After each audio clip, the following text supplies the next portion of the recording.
Hey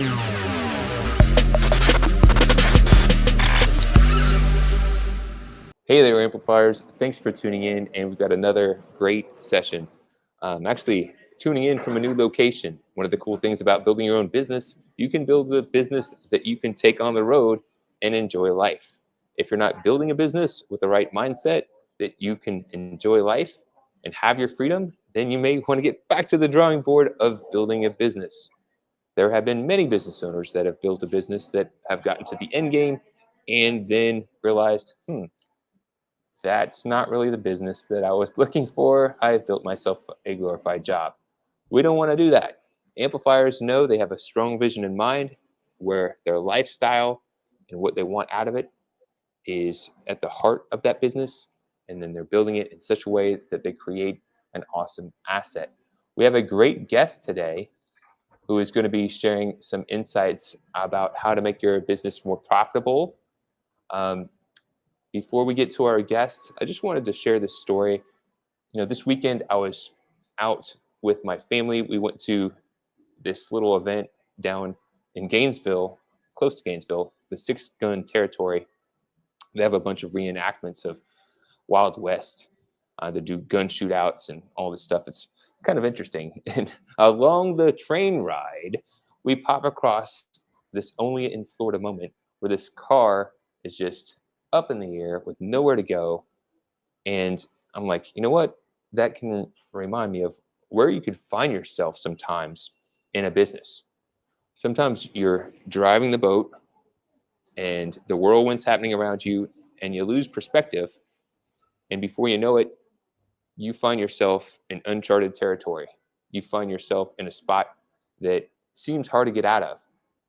But if you work to create a new direction, if you work to put some new systems in place, you can get clarity, you can get back on the ground and change what's possible for you in your business. And so that's what we're going to be talking about today from a profitability point of view, is we're going to be talking about profit first. And our guide today, our guest, is going to be sharing some great insights here that you can pick up on. So if you haven't been to Growth Amplifiers before, I just want to encourage you to subscribe.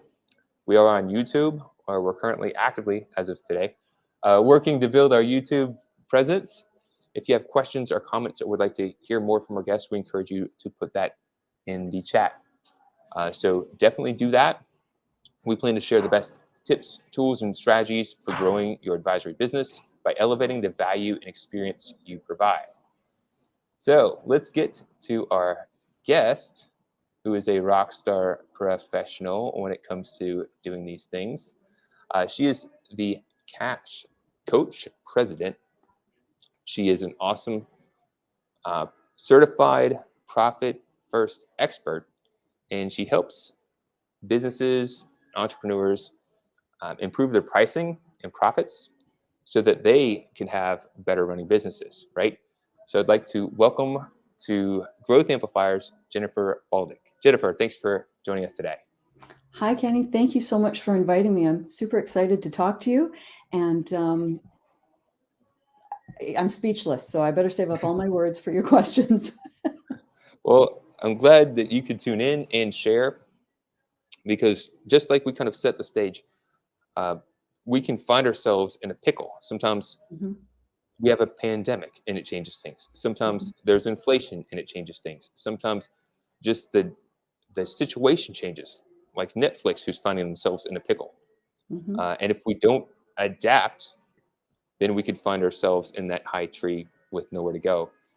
So before we get into the main content, if you would kind of just introduce us to yourself and your background and why you got into doing what you're doing today. Sure. Well, I'll try not to take up the entire broadcast, but I really fell in love with numbers and accounting back in grade 10. And so that's really been the foundation. I like that things add up, and I like they can be planned for the future. And so when I started my business back in 2008, it was all about helping people be more profitable, even before Profit First was at the forefront of topics and books. And I'm a big Mike Michalowicz supporter, read all of his books. I'm also certified with his Fix This Next program. But The focus is always that I'm working with the owner and managed business and that self-employed professional that feels alone, where they're trying to run a business and make decisions, but they don't have someone to bounce ideas off of. They don't have a second opinion. They can get lost in the weeds of trying to work the work of their business without actually running their business, right? I heard you talk at the beginning there talking about lifestyle, and I Mhm. like to focus on having a work-life cash balance, right? Because that's really important. You need to have a life in addition to having a business. And the way you do that is by work life cash balance. And so that's how I got started. I spent many, many years as a certified professional bookkeeper. So I really understand the ins and outs of accounting and finance and planning and to a limited extent tax. And that launched me into the Profit First method, where it's a really valuable tool to help any business owner be more profitable from the very first day that they start it and maintain that profit. So again, they're looking at decision making where they can move forward and run their business, grow it, expand it, do what they need to do to meet that lifestyle objective that they set out to achieve when they started their business. And that's a great segue because we're tackling that here today because you're mentioning profit first. And I'm sure some people, like myself, you have probably heard of this, tuned into it. Maybe they read the book. Right. But there's some people out there that may be hearing you saying it and maybe they haven't been introduced yet. Okay. So the big three for today, what is profit first and how can it help a business?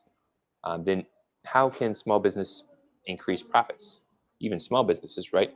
Mhm. And then which is more important, profits or cash flow? So we'll kind of dive into these questions because I get these questions a lot and I think it would be helpful. So we'll start with this. That's not the screen I clicked that make things move. This is the one that does it. All right.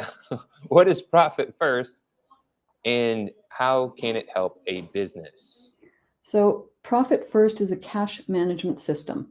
For those people of a certain age, I'm included in that group. You may have had a parent or a grandparent that when they got paid, they kept all of their income in separate envelopes. So they had money set aside for groceries, they had money set aside for um, clothing or the gas bill or the rent or whatever the case might be. Profit First has modernized that and added some elements that make it kind of fun Mhm. and encouraging. And that what I like about it is the habit that it builds. When I first implemented Profit First in my business, so quickly it became something that I looked forward to do. So I'll take a step back. What is Profit First? It's in the title. You pay your profit to yourself first. So you're running your business, you're putting money into the bank because your clients are paying you. And then twice a month, you're going to look at that amount and you're going to apportion it out. So I'm going to take X percent, I'm going to put it into my profit account. I'm going to take this percent, I'm going to put it into my owner's pay account because as a business owner, you must be paid. You are running that business and you deserve to be compensated. You're also going to have an account to set aside for your taxes, for your operating expenses, and the list can get lengthy, but Profit First is really all about setting that aside, that profit first, so that you are profitable from the very minute you adopt this system. And it sounds easy. It is easy. Can it be complicated? Yeah, you can overcomplicate it. But at the very base of it, pay yourself first. You've already been profitable. So you bring a great segue into the next question because there's a lot of small businesses out there, entrepreneurs struggling. We've got this rising costs of inflation, and they're like, "Yeah, profit first. How can you pay yourself profit first if you have no profits? How does this work?" And when you're working with someone who's in that situation, where's the steps? How do you get started in that? How do you work that system for those smaller businesses that may be looking to grow it and get more profitable? Well, the first thing you have to do is just acknowledge where you are, right? When Mhm. every business owner I've ever spoken to, myself included, you had a plan, and that plan included profit. And then you launched your business, and the very first thing that you sacrificed was your own salary or your own pay, right? The very second thing, or actually probably the first thing was that you sacrificed your profits. Like, oh, okay, I'll sell for this amount because I want the client, I want to get the business started. So right out of the gate, business owners handicap themselves by making sacrifices. So the very first step that I take with every business that I work with is determining their niche. And people get frightened about a niche and frightened about creating an avatar and frightened about, oh, that whole process seems overwhelming. But creating your own niche and going after it, I call it your next favorite client. So a lot of times I talk about the NFC. That is your next favorite client because that is the person that you want to speak to, and that is the business that you want to bring in next. And who is that next favorite client? That is somebody that you are the best suited to serve. So if you are a tax expert in real estate, you are going to ensure that the very next customer that you bring in requires real estate tax advice. You are not going to go out after a farmer or an airline pilot. You are going to focus on what you are best at. Because when you focus on your expertise, your price goes up because when you're an expert, you're more expensive than a generalist. And when you're an expert, whomever is hiring you hires you because you are an expert. So they like you right off the bat. They have chosen you because you're excellent in your field and they are confident and comfortable that you're going to serve them well, right? Next thing that happens, that person is going to give you a fabulous testimonial. It was great working with Kenny. He knew everything. He understood my business and what was going on. And anybody that is looking for this really should talk to Kenny. And right then and there, you've increased your profits and you've been doing what you love because most of us are expert at things that we love. And so when you focus on that next favorite client in that niche, now you've created your niche and you've created goodwill and you've created profit. I am such an advocate of that because what I see a lot of times is people say, I get most of my businesses by referral. And then you say, do you rank your clients? Do you know which ones are your best ones? And they're like, yeah, well, I've got some good ones and I've got some that aren't that great. I'm like, well, that's one of the challenges is if you don't niche, you've got all sorts of different types of businesses coming to you, right? And then it's really hard to become an expert with helping any one of them. Sometimes people don't realize that they find joy working with one type of client and they kind of get drained working with another type. So when you're the captain of your ship, you define who you'd like to work with, your next favorite client, right? And then communicate, radiate out that signal, let people know this is what I'm about, and then you'll have more than enough. The thing that stops a lot of people here is scarcity thinking. You think, well, if I niche, I'm gonna just have this little small portion, but there's more than enough. Business, right? Because I'm only going to have 2 clients, and it doesn't work that way. So it takes some courage, it takes some bravery, and it takes action. But it's all about taking the next step to level up. Which, getting to the number 3 of this conversation is, I hear this all the time. I've had some people. I'm a profit growth expert when it comes to marketing and sales. And I'm looking at how can we create a better experience? How can we create more value when it comes to providing value to your ideal client so that you can elevate the value? It's a value exchange. So profit for me, profit first, right? Yeah. But I've had some people say profit's overrated. It's all about cash flow. Cash flow needs to be first. Cash flow is king. And I'm interested to hear your take on the matter. What is your thoughts on that? Well, it's very simple. Profits create cash flow. If you're a profitable business, you're creating cash flow because profits are funds that are not required to operate your business. Therefore, they're there for research and development, employee bonuses, business owner bonuses, expansion, growth, machinery, materials, land, buildings. If you're creating profit, you are creating cash flow. If you are focusing on cash flow, you could be churning a whole lot of losing elements and you could be losing money on every project. And so you're always chasing your tail. And chasing your tail is not going to increase your profits, which is what you need in order to create that lifestyle, that work-life cash balance that you seek. How are you going to go on vacation if you need to land the next 3 projects to pay for the last 3 projects? Cash flow and churning that money through your system is not going to be a road to success. High five, sister. So I concur. It's my logic. Cash flow, you need to pay attention to it. It's an important part. But you can design your business in such a way that when you're running it, you're engineering to make sure that you've got cash flow because you've put profit first. You've had that mindset. Mhm. I've seen businesses who have worked for decades to build a business to only get to the point where they've got a large team, they got a large client base, they're getting a large revenue, but they're barely making any money. And while it's great to provide, I think it's awesome you're providing opportunity for your team and for those you serve. It's to sacrifice what's possible and have a good outcome. I think that's a total loss because designed just a little bit differently, it could be a win-win-win. Everyone could win. No, So I I think agree.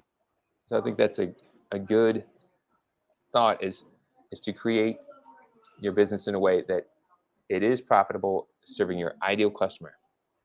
Yeah. And this is not on the big three, but I'm curious to know, like, what do you think the biggest hangup is? Because maybe some people read the book, maybe some people have tried to implement it before, but then they don't quite get it and they don't get the benefits. What do you think the biggest hangup is when it comes to implementing it and actually getting a result?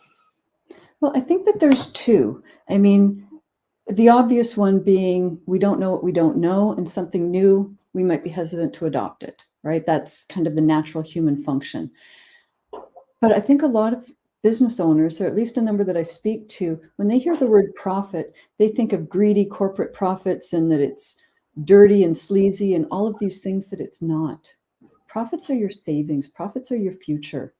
I'm here in Canada, and if you have your own business, the government is not going to care for you in your retirement. That is your responsibility. And if it's your responsibility, it is your obligation to have a profitable business so that you can take care of yourself in retirement. You can have something for your children. You can create a legacy that you can be proud of or that you seek to establish as a course of running your business, right? Having that profit is going to be what drives you and makes you able to sponsor your son's little league, send your daughter to ice figure skating school, have those things that you want to participate in. Maybe you like to donate to your local humane society.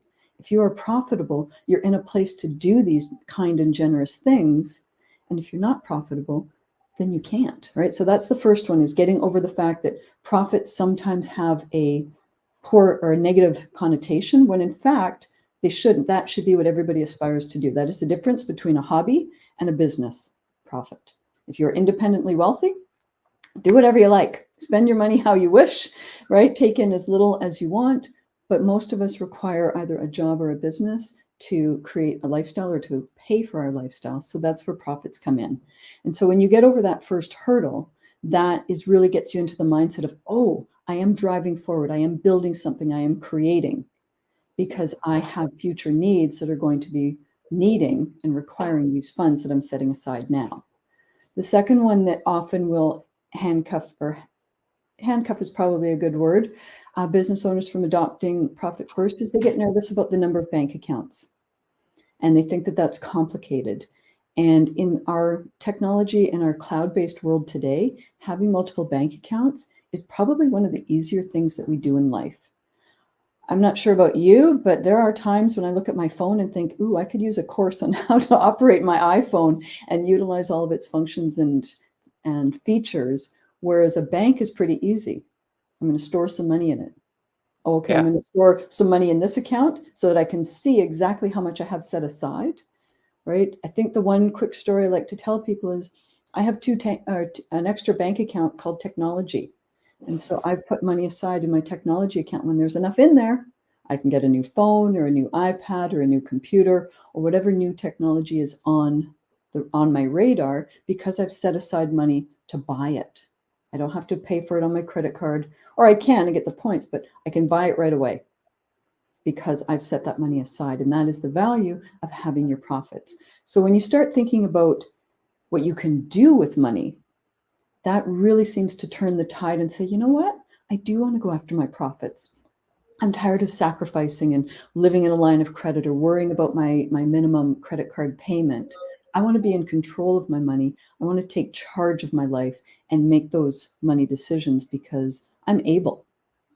And so that conversation, or those couple of those conversations, really turn the tide to, oh no, I can't have profits, to, yeah, I need to do this. Like, it's mandatory and I want to, and it's exciting and it's fun. You can make a game out of it, right? And I often do. Hey there, this is Kenny from Growth Amplifiers, here to ensure you get your awesome ideas into action to grow and improve your business and achieve your full potential. Take the first step by visiting growthamplifiers.com and clicking the Start Here button. Take the assessment to get your personalized score. Then select from free resources to learn how to improve your score. Don't wait. Be proactive and take action now by visiting growthamplifiers.com and clicking the Start Here button. And always keep on amplifying. Now, let's get back to the show. So it's something that you can do that could be fun. And what I like about it too is it's also being proactive instead of reactive. If you look at your, oh, here's our budget, and then let's see what we did. Did we keep to our budget? Let's go backwards and see what we did, versus saying, all right, let's go ahead and just put that money aside. It's set there. We can see where it is, and we don't use it for other things because it's in a different account. It's very proactive. So we're going to go on to our advisor picks session, and this session is just off the cuff, something that you could think of. We've got a couple different topics to pull from. There's no right or wrong answer. And the first thing, she's like, oh boy, on the spot thinking. So this is just something that you found beneficial, and while you can pull from that, like, this is a really favorite one. If you could think of something that maybe a little bit new, maybe other people don't know of it, that's extra points. So the first thing we're talking about is just a productivity tool that you find helpful and beneficial. So my productivity tool, I don't know, is really classified as a productivity tool, but I like to use a Miro board. So it's Miro, M-I-R-O, and it's a whiteboard that allows me to collaborate, strategize, map out, and plan with the business owners that I work with. And it really gives them a visual perspective of what their decision impact is going to be. So when we're talking about, well, if we set aside this much profit, or if we make this decision as far as your cash flow or your service or your next favorite client or your value, it really brings the conversation to life. And then it's something that I can send to them in PDF afterwards so that they can paste it on their wall or put it on a monitor and really work towards that goal or keep that inspiration and motivation going. You said M-R-I-O? M-I-R-O. Okay, I was like, that's a weird way of spelling something. M-I-R-O. I just had a typo. So I'm going to make sure we put that on the screen real quick. Productivity tool. Thank you. All right, so now we're looking at a book.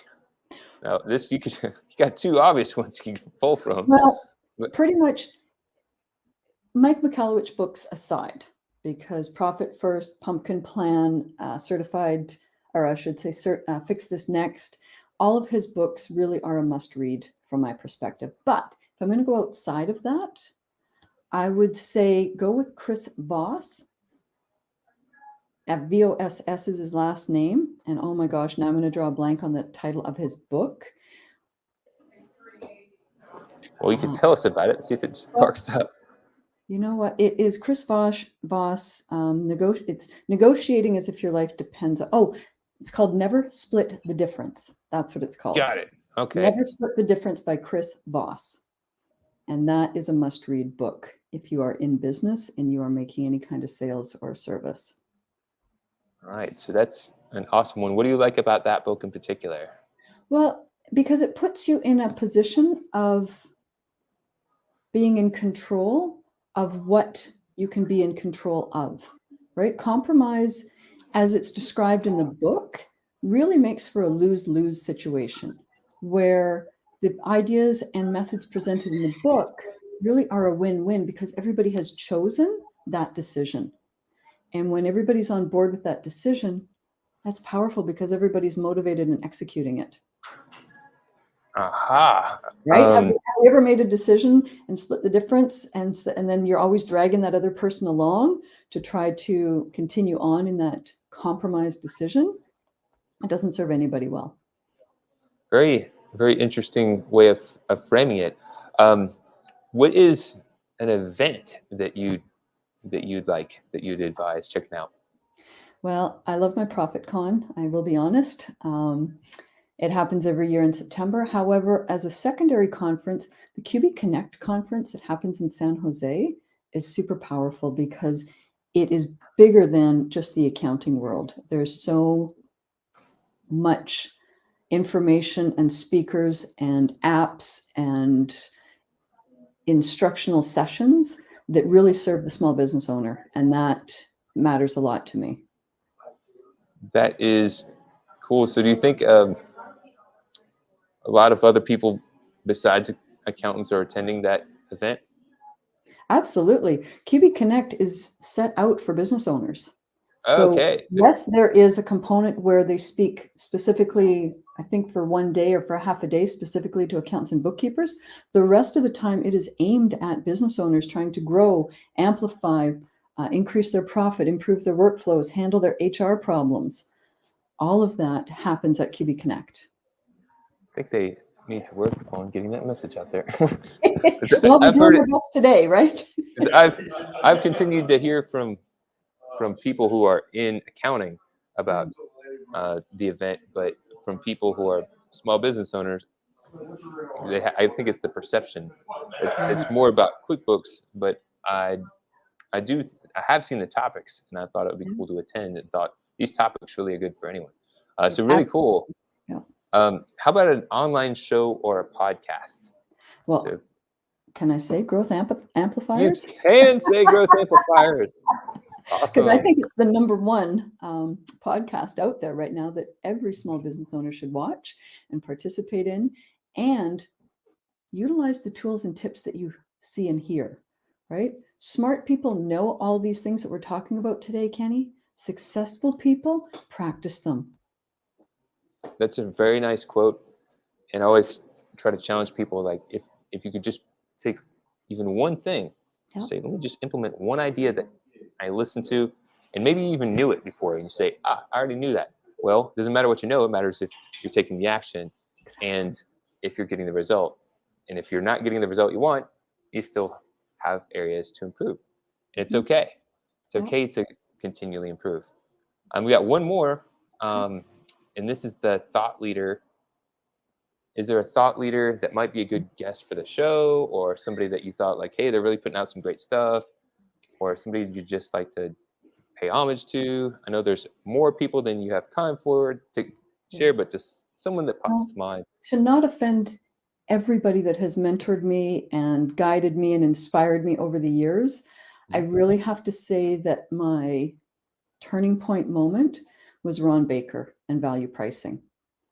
And his perception, his sharing, his insights on your own value and how important that is really, I think, a foundational item that every business owner needs to consider. Right? When you think about this, and I wish I could give proper attribution to the speaker that said this, but if you're out there, please tell me because I'd love to attach your name to it, that business owners often start out and take on every single client that they can possibly take on, and they become a generalist. And then they try to tighten it up and become a niche. And that is the most difficult approach in order for any business to be successful. I talked about it at the beginning. Start with what you're great at. And when you have the profits and the time and the ability, then you can branch out. But start at your expert where your profits are and then move out. Nobody wants to hire the brain surgeon that also dabbles in, heart surgery. You want the expert. So start with your expertise and then you can broaden it. So that's a good thing, because I see some people that just try to stretch their worth a little too hard, and they're like, I do this, I do that, I do this, I do that, I do this. And your And price drops every time you add an element. Your price and your value drops. Make it that definitely small and tight. comes across like, okay, there's no way you're doing that great with all of those things. And some people, especially when they're getting into becoming an entrepreneur, they want to seem like they're doing more, They want to elevate their status, their clout, but it actually has the adverse effect. Manny Torres, again, that's a great one. It's important to learn to value yourself.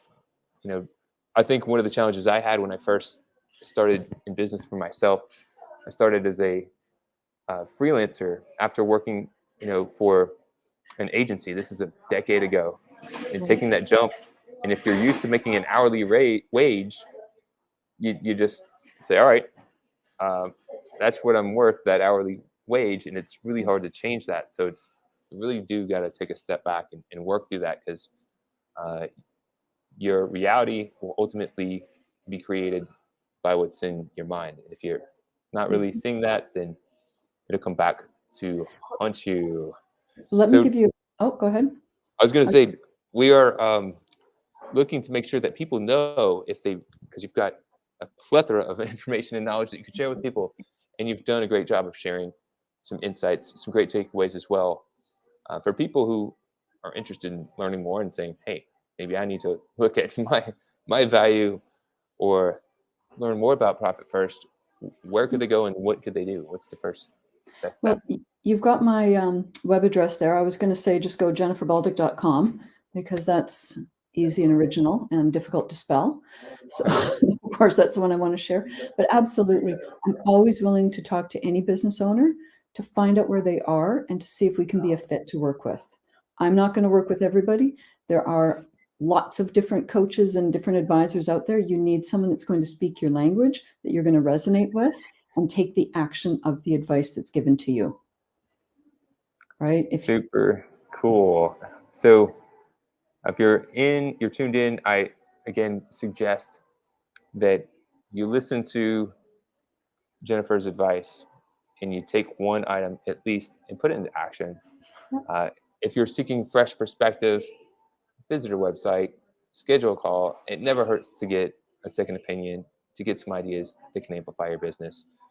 And if you're tuning into Growth Amplifiers, make sure you subscribe. If you want to visit growthamplifiers.com/connect, you can see all the different channels we're on.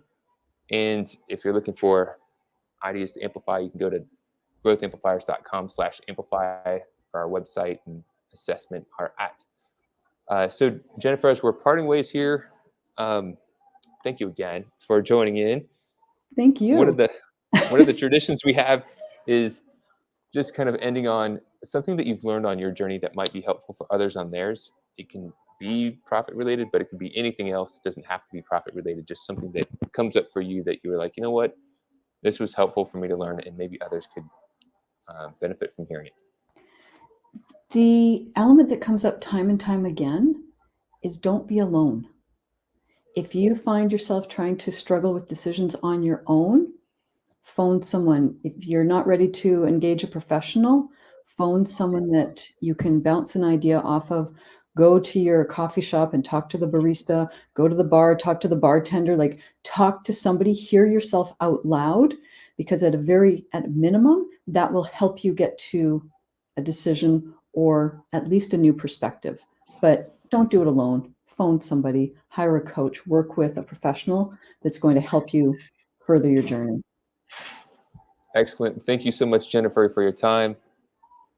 Got a comment in from LinkedIn user. Unfortunately, we can't see who you are, LinkedIn user, but thank you very much. Appreciate that. Great content. And tune in. Check us out in the next episode. We appreciate you, Jennifer. It's been awesome. Have a blessed day. Thank you. Bye. To show your support, take a moment to amplify this message by sharing it online. To connect with me or gain more business growth insights, visit www.growthamplifiers.com. Thank you for your support.